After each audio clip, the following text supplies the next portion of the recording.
So, thank you. So, just also to let you know that much of what we're going to be talking about today is available on a YouTube series.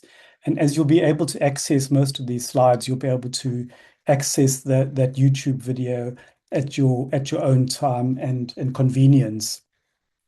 So my job in our first 50 minutes or so of our session this afternoon and evening is to take you through some definitions and terminology and concepts so that we are all on the same page. And why is this necessary and why is it important?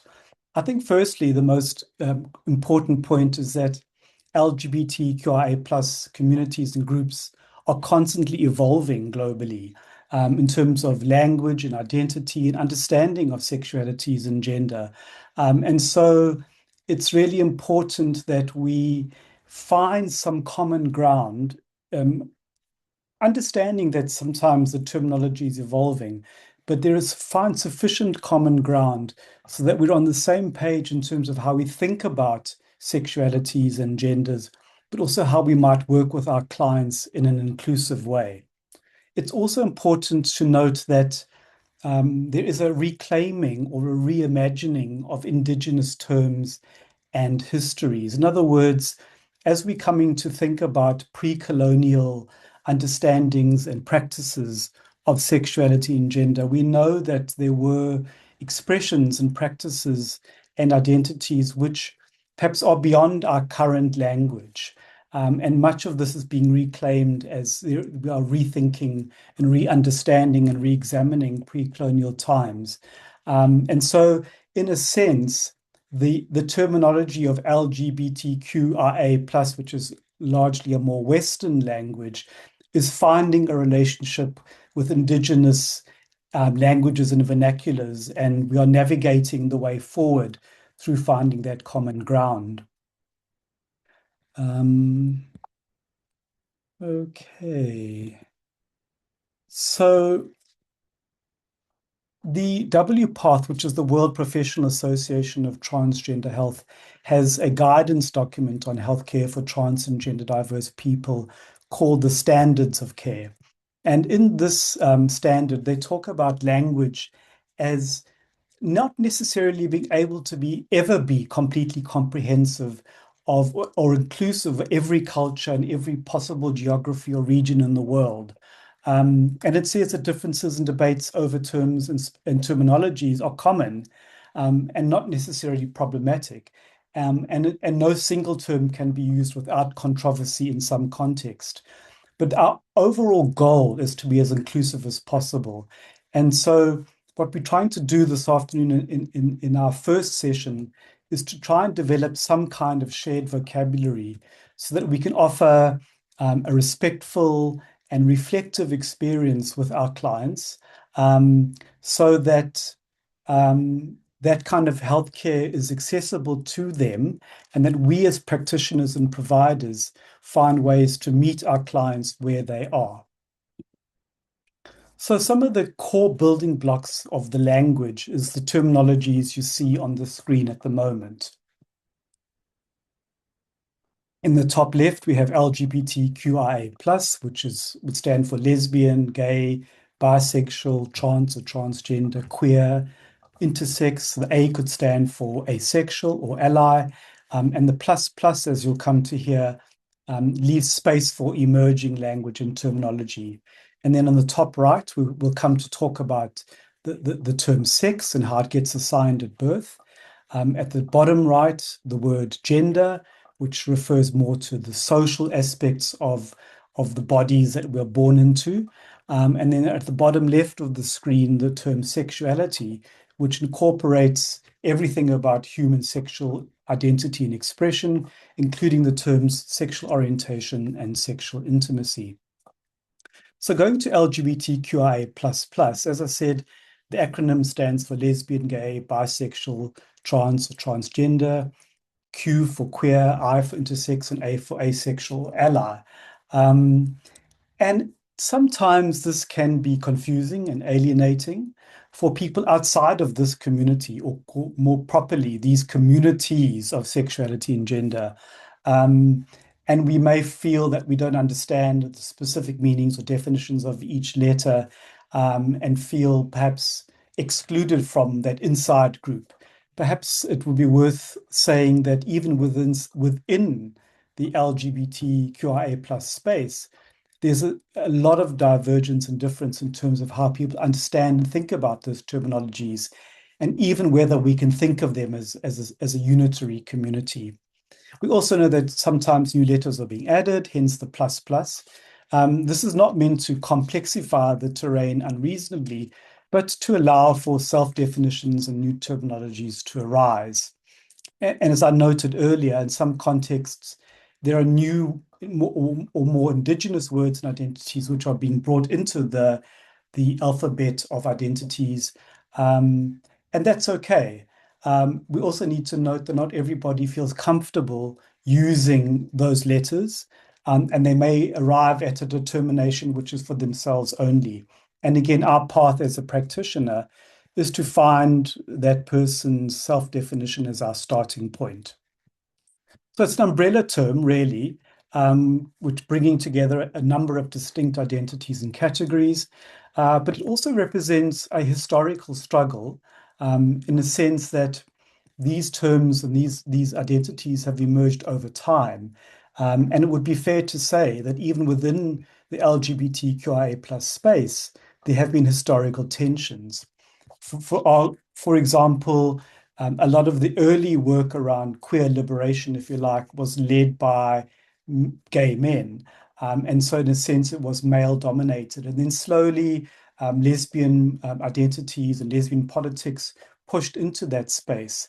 And then bisexual people insisted on finding space within those different, within the umbrella.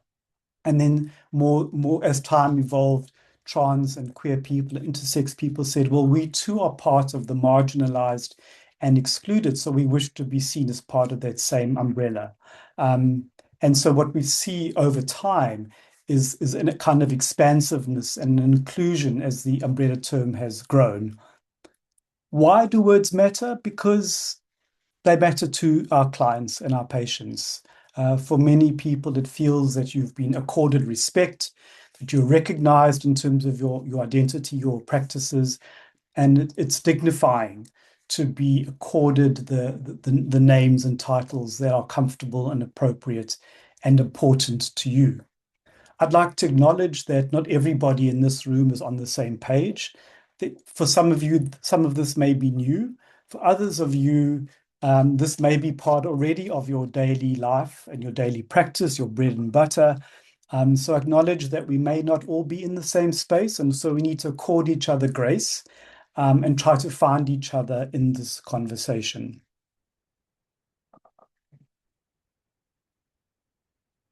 So thinking about another umbrella term, which is the term sexuality, which is really the sum total of all that we are as sexual beings across our lifespans.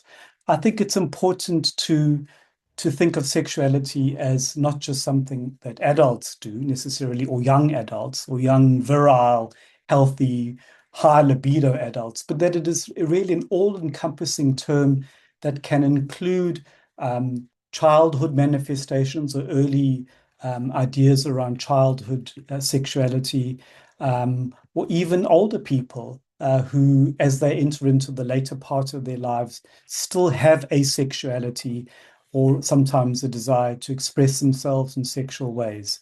So it really is a lifespan idea.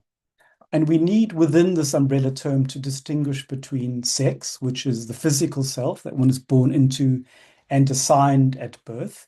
And we use the term assigned because essentially the sex that is decided for a baby is based on the external genitalia. And it is a decision made by the persons attending that birth, and they would say, well, we declare this person to be a boy or a girl. Even my language is binary, and as you'll come to hear a bit later, when we know about intersex people, that binary is itself not always a helpful way of thinking about the either-orness of human sex. But nevertheless, for all of us, there is some process which determines or gives us a label, which is usually B for boy and G for girl. The term gender starts to begin to complexify the story of sex, because it is saying essentially that what we expect boy bodies and girl bodies to do and to be and to practice and to show themselves in the world, those are things that we have decided as societies, that we have made up in a sense. It's a story, it's a narrative, it's a construction, it's a building process. Over time, we've come to the point where we expect certain bodies to act in particular ways. We give them roles, we assign them certain behaviors, and we give them certain rights historically. And so, in a sense, we use the word socially constructed here to describe that process of taking biology and layering on it social ideas, socially constructed ideas and expectations. A subset of gender is, of course, gender expression. In other words, how we show ourselves to the world. And that can vary tremendously. Gender identity is that inner experience we might have of our own gender.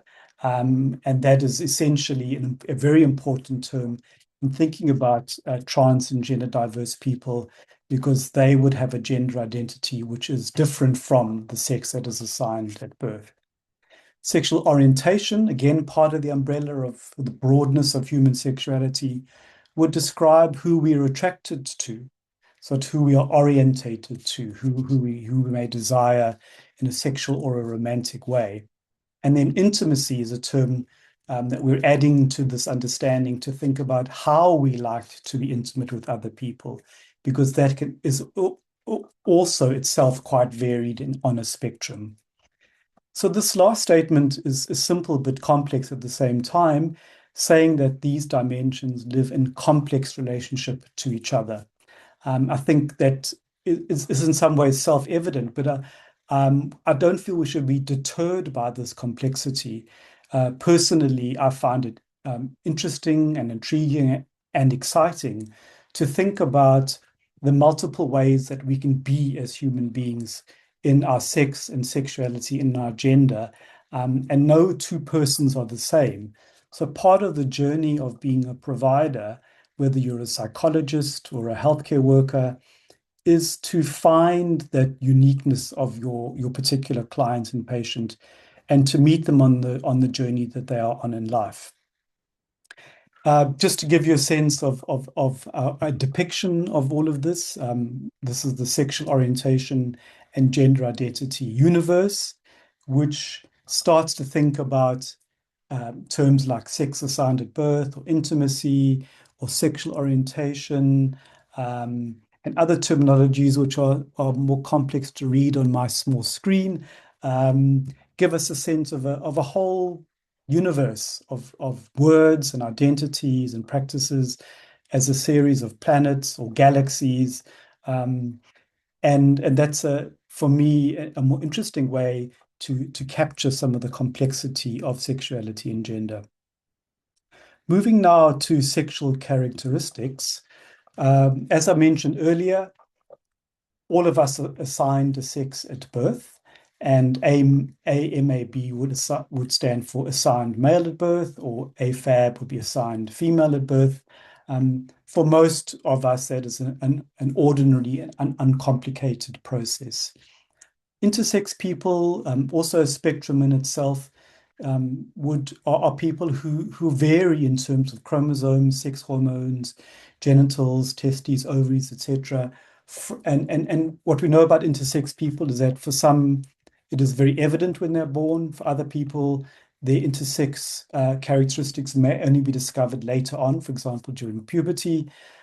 So it is often an underdiagnosed phenomenon, and of important interest to us, because it again challenges the idea that sex is either or and a neat binary. As an interesting aside, many of you will know about gender reveal parties, which have become increasingly complex and expensive over time, which are opportunities when the prospective parents have found out about the potential sex of the baby, um, to reveal to the family and friends in fact, what the sex of the baby is, not the gender. Um, and what is interesting about this is that in some ways they're a light-hearted way of letting the world know what and who you're expecting. But it's also interesting to think about what potential parents and other people do with that knowledge. Because if you know you're having a boy or a girl, for example, that could lead to disappointment because you may have all girls in your family and you wanted a boy baby, or a boy baby is important for lineage questions. It may it may affect how you think about what clothes you buy for the forthcoming baby, how you will decorate the room, what names you will choose, and what those names signify in terms of family history. Um, you may start to think about how you want to raise the particular child in how it is sexed, and put on them the gender expectations that you have. And all of that can flow out of a gender reveal party. So, in many ways, a gender reveal party is a social act, and also a very personal act, which is would intersect with the parents' desires, feelings, and wishes about what this baby should be when it grows up. So then thinking about sexuality, not only in terms of who we are attracted to or who we play with, but how we do that. Let's dive into that a little bit more. So sexuality, as the World Health Organization has defined it, is reflected, as I have indicated already, in the total expression of who we are as human beings. It is shaped by our values. So, for example, the beliefs and norms we may hold dear about, for example, something like monogamy, or open relationships, or closed relationships, or the kinds of beliefs we have about how relationships should present themselves and operate in the world. Um, Sexuality is about the attitudes we have towards men and towards women, or towards trans people, or gender diverse people, or intersex people. Sexuality is how we do ourselves as sexual beings in the world. Sexuality can be shaped and informed by our physical appearance. So, for example, if you're a conventionally attractive person, you may have a different experience of your sexuality from someone who's not conventionally attractive, or maybe someone who's living with a disability might experience and practice their sexuality or be seen as a sexual being in a different way. And then other factors that come into play would be how we are constructed in terms of our emotional inner world, whether our personality is of one kind or other that might drive how we express ourselves as sexual beings, our preferences, where we locate ourselves in terms of our faith background might shape and constrain or express ourselves, help us to constrain and express ourselves as sexual beings. And of course, all of this is related to the way we have been brought up. Um, our sexuality is very much governed by the norms and values and practices of our parents, or our broader extended family, or our culture, or our faith, or our community, or even by the legal system within which we live. I'm old enough to have grown up during the apartheid era of the Immorality Act, when the sexual lives, for example, of gay men were shaped and framed by the laws of the day. So how you could express yourself as a sexual person would then depend on what the law said about who you are as a sexual being. So it's a really broad understanding of how the social and the political and the economic and the familial and the cultural intersects with the physical and the biological and the psychological. As I indicated earlier, in a sense, sexuality begins before birth because of the expectations of our parents, and in terms of the womb environment, and shaping in terms of the brain of the baby. and lasts throughout our lifetime and is influenced by a number of important factors. So, of course, it is about giving and receiving sexual pleasure and enabling reproduction, but it is a total experience, not just about the genitals, but the whole mind and body. Thinking about sexual orientation in a little bit more detail, it is a subset of human sexuality and can be seen, we can think of it as heterosexual, where in a cisgender world, a man and a woman are orientated towards each other. In terms of gay men, it would be a man-man, or a lesbian would be a woman-woman. A bisexual person might be attracted to both men and women, not necessarily at the same time. A pansexual could be attracted to another person regardless of their gender. Some people are questioning, they're still working out and understanding their sexuality. A person who's sapiosexual might be attracted to someone who's intelligent, and that is an important requirement for them. And there could be many other forms. So we can think of orientation in terms of behavior. Who do you have sex with in terms of the gender of the person? In terms of your identity, how do you see yourself? And then in terms of attraction, what genders, who are you attracted to? A very important point in the right-hand side of the screen is to de-link sexual orientation from gender identity. And this is an important theme which we may need to come back to in our time together this afternoon and in the next session, because sometimes these are conflated and seen as going together. But in fact, who you are attracted to in terms of your orientation is an expression of desire and romance and attraction that can be very different and is quite separate from how you see yourself inside in terms of your gender identity.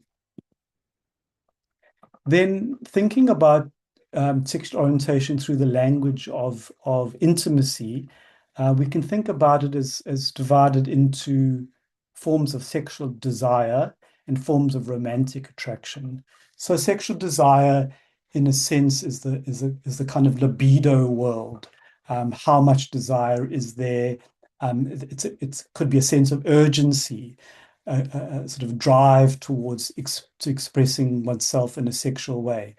But even that in itself is a spectrum. So we talk about people who are allosexual, who experience strong sexual attraction to others, whereas an asexual or ace person is someone who does not experience sexual attraction to others.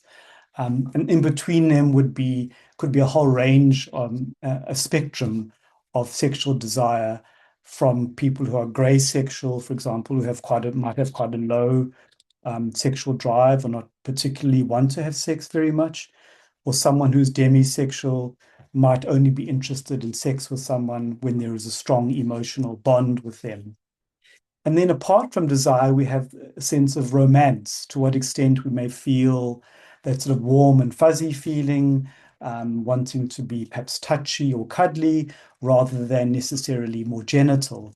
An alloromantic is a person who might experience quite strong romantic attractions to others, whereas an aromantic or aro might be a person who does not experience much romantic attraction to others. And again, a spectrum from people who are gray romantic would be quite a low sense of romance, or people who are demi-romantic might only be attracted romantically to someone when there is also a strong emotional bond with them. So these terms are not meant to just add layers of confusion and complexity. And maybe you're sitting there and thinking, is there an Excel spreadsheet I need to fill out for my client or my patient? Perhaps just more, we're giving you this language or some of this thinking to create in you a desire for openness to what the client may present, and to really to join them on that journey of self-understanding, or for them to tell you very strongly who they are and how they experience themselves as a sexual and romantic person. Then moving on to gender, which is more the how I define myself inside. This is quite a useful summation slide in a way, because it reminds us that